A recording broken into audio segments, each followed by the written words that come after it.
Hello and welcome to the Wilder Lincolnshire podcast from the Lincolnshire Wildlife Trust. I'm Melvyn Prior. We've come to the far south of the county today. We've come down to Deeping Lakes and I'm with Ajay Tegala. This is an area you know much better than I do. I suppose it is, because I grew up here. Yes, I've spent a lot of time on this reserve over the years. Yeah, wildlife, conservationist, environmentalist, broadcaster and author as well. But it all started here. It did, yeah. This was my local nature reserve. I grew up in Market Deeping, probably about 3 miles away. And I just love being by the river, the Welland that flows just behind us here. I love watching the ducks as a kid, and that's where it started for me. And then it grew to finding out what conservation was. And I had this innate desire to help wildlife. And so I started volunteering here at Deeping Lakes when I was, I think, 15 or 16 years old. Do you remember your first visit to the lakes? I'll never forget my first visit because it was in the Christmas holidays, and it was probably about 2 days after Christmas, and it snowed. And so we came here and it was freezing cold. And I remember my feet got so cold that I put my gloves on as an extra pair of socks. But it didn't put you off? No, I learnt to dress a bit more appropriately. But no, I just loved the teamwork. We were doing a lot of habitat management here with volunteers.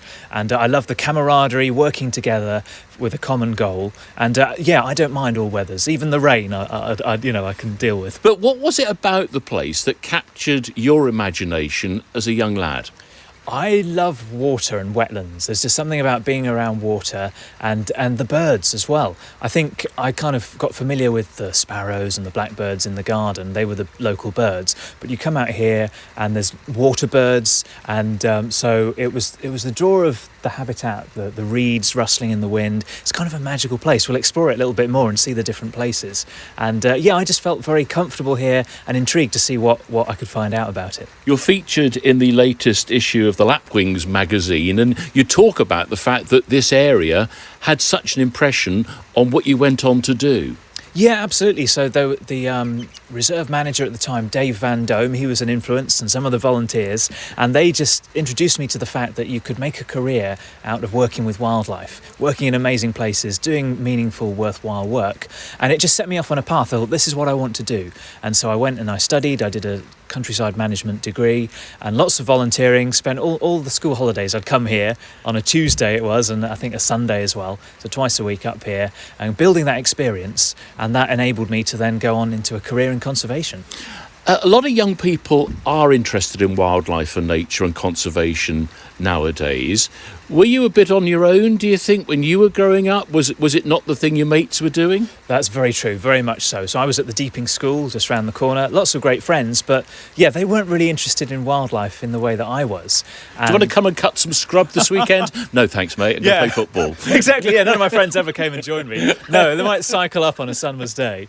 But yeah, that's right. So it was a little bit isolating, I suppose, to begin with. But then when I came here and met like-minded people, albeit a generation or two above me, they weren't my schoolmates, but they were inspirational people with such knowledge, and they shared with me tree identification and bird identification. I remember hearing and seeing my first ever green woodpeckers here, and then I just it grew from there.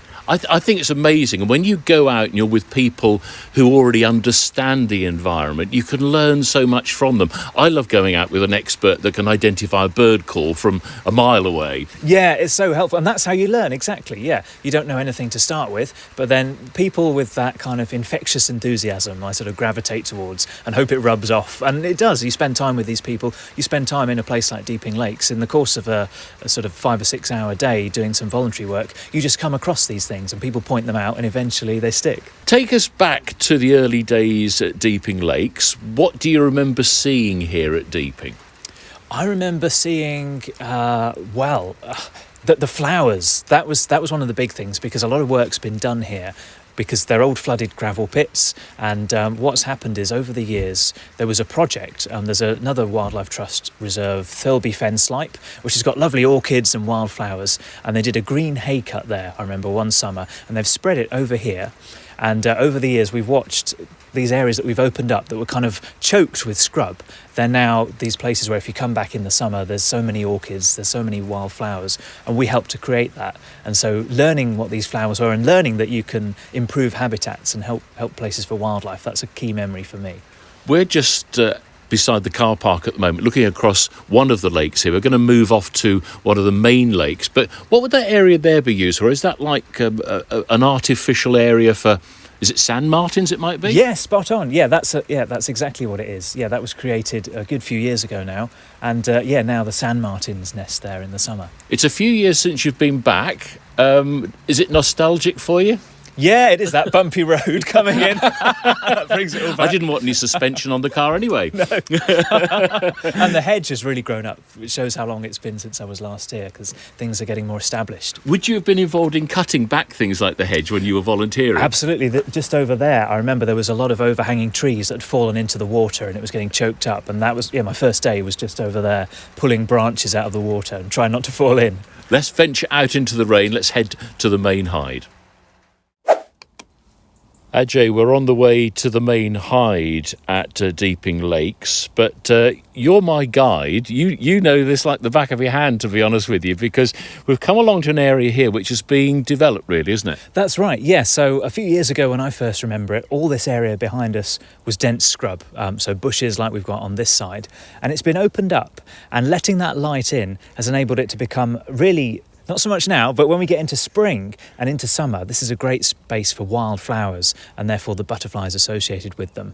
So it's that simple message that open up an area, let the light in, and it does wonders for the wildlife. Butterflies is a big thing for you as well, isn't it? Yeah, I'm very proud to be an ambassador for butterfly conservation. And butterflies are so important because they're indicator species of wider environment health. And sadly, they have declined remarkably over the last 50 years. And so it's really important that now we've got the big butterfly count. And actually here at Deeping Lakes for many years there's been a butterfly transect, so data being recorded, and that feeds into the national trends and helps us to conserve these important creatures. It's not been a bad year this year though for butterflies, has it? It's been a better year because last year was so bad. With such a wet spring. This year we've had a dry, hot summer, and that's favoured the butterflies, so they've had a better year. But the longer term picture is still, it was a good summer, but it could have been better and it should have been. So we're still facing decline, but it was a better summer this year. We mentioned the plants that will go in here and eventually develop at different times of the year. Again, that's important for the moths and the butterflies and the birds as well. Exactly, yeah, that's so true. And I remember being here in my early days, and some of the walkers, the regular walkers, would kind of criticise what we're doing and saying, it's slash and burn, you're destroying this place. And it's a natural thing, I think, for some people to think you're cutting down trees. That's bad because we do need more trees. But of course, in these environments, you need that diversity. Yes, we've got some areas where it is dense scrub and dense woodland, but it's these areas of open land as well, as you say, that create that wider. And for a setting like this, you do have to manage it. You can't just let it completely go wild, can you? No, that's the thing.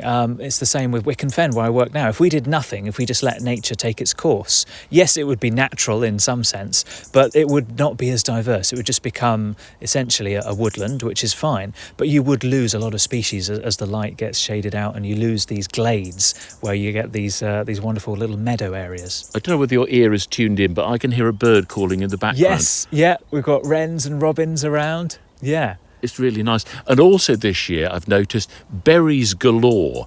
The hedgerows and shrubs are absolutely covered in berries. Is that a sign of a good spring, or is it going to be a hard winter? Is it an old wives' tale? I think there is an old tale about, how it impacts the winter. But yeah, it's because we've had a dry spring and a hot summer. So it's been berries galore this year, and acorns as well. It's been a mast year for oaks. So many acorns around too. Well, let's carry on our walk. Let's go into the main hide here at Deeping Lakes.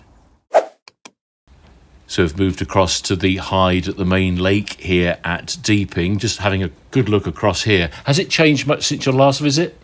It's still as beautiful as ever. It's looking a little bit more open, and there's lots of wildfowl on the water, which is nice to see.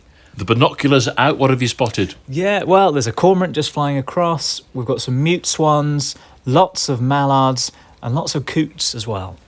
Very good. I mean, it's a lovely spot here. Still a bit of drizzle in the air, but it will look different at different times of the year, won't it? Yeah, that's right. Yeah, I mean, the trees will be turning soon. You get the lovely autumn colours across here. then in the summertime, everything kind of becomes nice and lush, and that's really nice. But I remember actually looking across at those trees there, seeing a long-eared owl in there. Sometimes, if you're really lucky, there's long-eared owls. Oh my goodness. And there will be other birds that will drop in at different times of the year as well. Absolutely. That's the beauty of Deeping Lakes being quite a large wetland in this landscape, is birds on migration. It's like a magnet, and they'll drop in. And so that's part of the thrill here, is things turn up throughout the season, especially spring and autumn when there's migration. And a lot of the water birds, like I think glossy ibis are seen more now, spoonbills, great egret. I mean, a great egret you just wouldn't have seen a few years ago. And even in your younger days, you wouldn't have had them. Even in my childhood, No. Little egrets were notable. Yeah. They were increasing, and now we've got the great egrets as well. So the kind of the heron species are quite adaptable, and they're spreading north, and places like Deeping Lakes are a real magnet to them.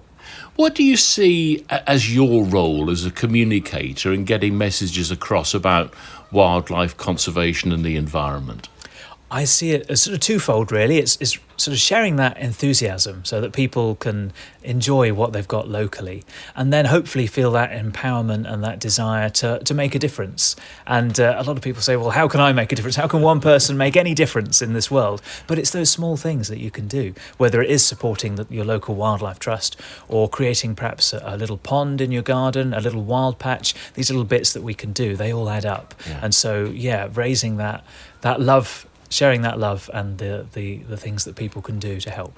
And also, I think I want to touch a bit on the volunteering aspect of things. That's what got you started, and it is an important way to gain experience, isn't it? Absolutely, yeah. For young people, it's a great way to gain skills, to gain experience, and growing confidence as well. I was incredibly shy when I started out, and I remember guided walks would happen, like school groups, and I thought that was terrifying. I thought, I'm never going to be doing that. But I had a go, and it just sort of grew from there, and I realised that this is really important to be able to nurture tomorrow's naturalists, because I guess I went on that journey. I was turned on to this wonderful career thanks to people sharing their time, and volunteering is where it began. So again, that shy young person gains experience, gains confidence, and becomes a broadcaster. How did that come about? Almost by accident, I suppose, but in a nice way. And I think that's such a key part of conservation. It's not just about the physical habitat management, looking after the wildlife. It's about communicating what you're doing, growing support. And when I was at Blakeney, we had lots of seals, as there still are now, even more so, and that they get media attention. Cute, fluffy wildlife is always a hit. And so we had a few news visits, and I think Winter Watch came, and I was pushed in front of the camera to talk about the reserve and the seals, and it went okay, and they said, will you do it again? And I think once you sort of volunteer for something like that and people notice that you've done a half decent job, you kind of get pushed forward more and more, and it grows from there. Did it become a bit of a buzz? Were you quite happy to do those things after a while? Yeah, I was. Yeah, you get a nice kind of thrill. First of all, it's just making it through. You think, gosh, I did it. I managed to string a sentence together. But then, it's a wonderful platform to share that awareness, to raise that love, which is really a pleasure to do. You've written a couple of books, and the first was based on Blakeney, wasn't it? That's right. So I was there for nearly a decade all up, and then afterwards, living out in this remote place surrounded by wildlife, it felt a bit like a dream. I thought, I kind of need to write down during COVID, when there was more time. I wrote down sort of all my memories into a book, and was fortunate enough to get it published. And it was a cathartic sort of private project, really. But then it's another way of sharing those conservation stories, and in a little bit more detail in a book. And book two? Well, I was fortunate enough, the publisher said, have you got another book in you? And I said, well, of course, because now I'm based at Wicken Fen with the National Trust again, not so far from here. And we do a lot of, I suppose, what's called rewilding these days, although when it started, it was just conservation grazing, so using Highland cattle and conics, small horses, to rewild and kind of recreate the lost fenland landscape. And so that when you're working with animals, all sorts of things happen. And we were quite pioneering at Wicken, my colleagues that have been there longer than me, 25 years of conservation grazing, all the things we've learned, the mistakes we've made, and the funny things that happen, and the relationships you build up with these animals. That grew into, quite naturally, the second book. What keeps you going? Because we talk about the environment, we talk about pressures on the landscape. Do you have hope for the future? I do. I mean, it's easy to lose it on occasions, as you say, with all the challenges that we're facing. But I try and stay positive, and the best way that I do that is actually being involved in some youth projects. I'm no longer youth myself. I've got all getting older. Yeah. But I love working with. We've got teenagers at Wick and Fen. We've got our nature champions, we call them. And we said at the start, when I was younger, I was sort of very much on my own in that regard, but now there's networks of young people coming together, sharing that love, and they're so articulate and they're so driven and so forward thinking that they are going to make a difference, and they're going to save wildlife in a way that needs to be done. And that's what gives me hope, is seeing those young people making a difference. What I love is your passion, your enthusiasm. It comes across, and you still absolutely love it, don't you? I do. I'm very fortunate that I've been able to have this career doing something that I love, and I try never to lose sight of that. And so coming back here and remembering where it all started, it's really nice to reflect on that journey. Nice to know that it hasn't changed too much. Yeah, they're still doing a fantastic job here. They're a great team, the volunteers and the staff here. They're a wonderful bunch of people, and it's good to see that they're doing a good job. Well, if you're in the area, travel south, come down to the Deeping Lakes, not far from Bourne and Stamford and Peterborough. Come down and have a look at the lakes. And that's just about it for the latest issue of the Lincolnshire Wildlife Trust Wilder Lincolnshire podcast.